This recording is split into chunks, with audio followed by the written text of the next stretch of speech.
that personnel grouping where you're in the backfield, how do you like being able to kind of show your talents and being able to affect the game from that position?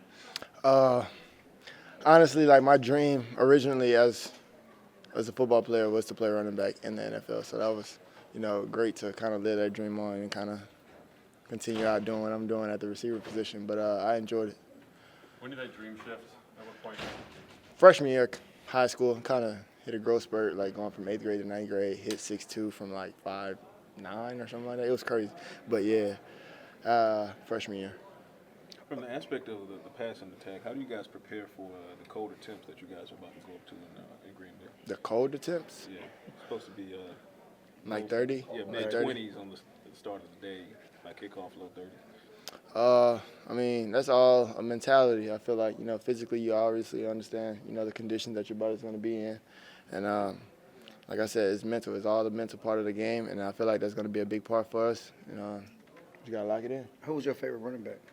Reggie Bush, no question. So you for sure. Okay.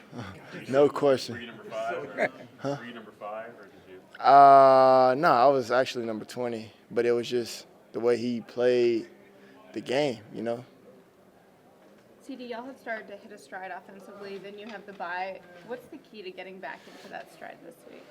Just going to, self-scout ourselves from previous weeks and seeing the good and the bad that we did and kind of, harp on the bad. I mean, we applaud ourselves for the good. I mean, that's, it's good to see that you're, progressing week in and week out. But like I said, just fix the negatives, capitalize on all missed opportunities, and just be consistent.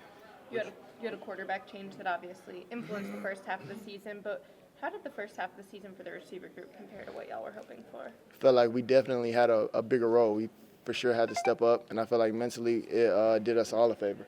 Honestly, not having Dak, I feel like everyone else, on the team felt like we had to step up. So just adding him back in the fold with the mentality that we already have, I feel like that's just the result that you're going to get. How would you evaluate how you've played, given you're getting more attention now because you are the lead receiver, and like you said, you didn't have Dak, you had Cooper, and you guys have run the ball a little bit more? Pretty kind of level, if you will, like a even scale. A little bit of ups, a little bit of downs. But I mean, that's how the game goes. I feel like, I could have impacted the game a lot, more just off of the missed opportunities that I've had upon myself, and just taking advantage of every opportunity that I get. For example, every target I get or every opportunity I get to break a big run, for the running back. So just kind of stepping up my game as we go on, finishing out this stretch in the regular season. Which coach talked to the receivers for the across the hall? Al Harris, defensive court. What'd you get out of that? Just understanding how defenders are going to play me or us, or like what kind of things they look in as far as critiquing the receiver on his splits and just small things as far as running routes, and just seeing things from a different point of view, obviously from a defensive point of view, and understanding like what they're thinking. I mean, that's a dub in my opinion. CeeDee, what's the reaction to all the Odell talk among the receiving group? My reaction? Oh, that's my boy. I'm a fan of Odell for sure. I feel like here, why wouldn't you want to add, more firepower to this offense?